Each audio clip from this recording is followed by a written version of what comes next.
The security doors to the executive boardroom had never opened for a child before. They swung open that morning because no one thought to stop her. She was small, no older than 8, wearing a faded blue sweater and sneakers that squeaked softly against the polished marble floor. Her hair was tied unevenly, as if someone had rushed that morning. In her hand, she clutched a brown envelope with a single sticky note attached. Written in shaky letters were 4 words. "My dad dropped this." Inside the boardroom, the most powerful people in the company were mid-discussion: quarterly losses, layoffs, acquisitions. At the head of the table sat CEO Margaret Hale, a woman known across the industry for her sharp instincts and unbreakable composure. She had survived recessions, hostile takeovers, and public scandals without ever letting her voice shake. But when she looked up and saw the little girl standing there, everything inside her stopped. Because Margaret recognized that face. And it shattered her. The janitors usually cleaned the building before dawn or late at night, invisible by design. They moved quietly, emptied trash cans, wiped fingerprints off glass walls that framed million-dollar decisions. One of those janitors was Daniel Reyes. Daniel had worked in that building for 6 years. He never complained. He never missed a shift. He took extra hours when others called in sick. Most people only knew him as the man who nodded politely and pushed his cart down the hallway. What no one knew was that Daniel was raising his daughter alone. Sophia Reyes was his world. Every morning, Daniel walked her to school before catching 2 buses to work. Every night, he picked her up from after-school care, helped with homework, and cooked whatever meal he could afford. He told her stories before bed, stories about courage, honesty, and never giving up, even when the world didn't seem fair. That morning, everything went wrong. Daniel had found an envelope in his locker, one he didn't remember putting there. Inside were old documents, yellowed with age. At the top was a name he hadn't seen in years. A name that still carried weight in his chest. Margaret Hale. Daniel's hands shook as he read the contents. They were legal papers, letters, proof of something that had happened decades earlier. Something he had buried to survive. He didn't notice the envelope slip from his cart as he rushed to finish his shift early. He had to pick up Sophia. He had to think. Sophia found the envelope near the elevators. She recognized her father's handwriting on the sticky note he often used to label things. Without hesitation, she did what her dad had always taught her to do. Return what doesn't belong to you. She followed the signs that said executive floor, repeating her dad's instructions in her head: be polite. Don't be afraid. Tell the truth. And that's how she ended up standing in front of the most powerful woman in the building. Margaret stared at Sophia as if the room had vanished.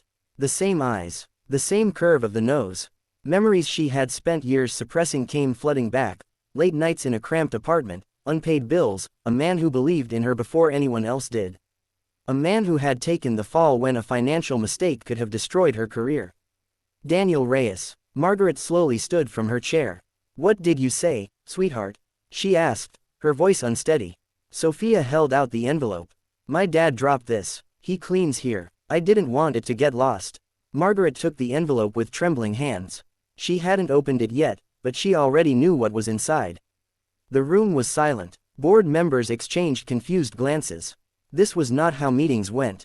"What's your dad's name?" Margaret asked quietly. "Daniel," Sophia said with a small smile. "He says this place helps put food on our table."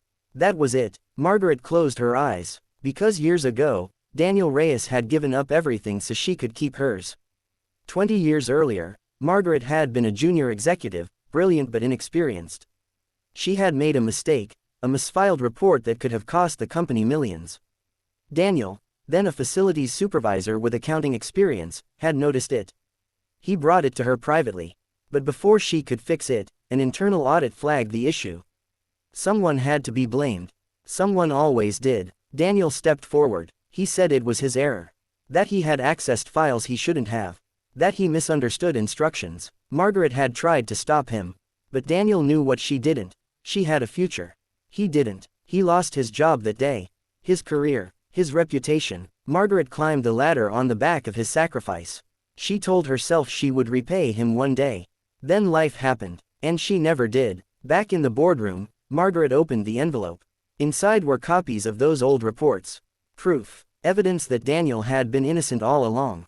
Sophia watched nervously. "Am I in trouble?" she asked. Margaret knelt in front of her, tears filling her eyes. No, she said softly. You just did something very brave.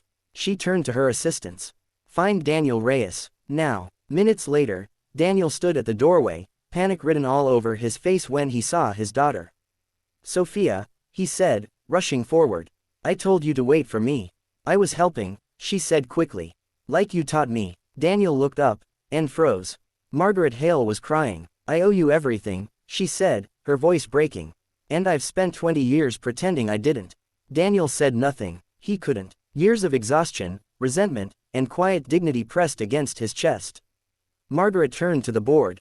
This meeting is adjourned, she said firmly. Effective immediately. What followed changed more than one life. Margaret ordered a full internal review. Daniel's name was cleared publicly. His record was corrected. The company issued a formal apology. But she didn't stop there. Daniel was offered a position in operations management, one that matched his skills, not his uniform. Training, benefits, stability. Sophia received a scholarship funded by the company, no strings attached. And Margaret did something else, something quieter. Every Friday, she ate lunch with Daniel and Sophia in the cafeteria. No cameras, no press, just accountability. The challenges didn't disappear overnight. Daniel struggled with imposter syndrome, wondering if he truly belonged in meetings where people used words he hadn't heard in years. Sophia struggled too, adjusting to new opportunities while watching her father heal from old wounds. Margaret faced backlash. Some board members questioned her judgment. Shareholders raised eyebrows, but she stood firm. Integrity isn't optional, she told them. It's overdue. Slowly, the company culture began to change. Janitors were greeted by name. Voices once ignored were invited into conversations.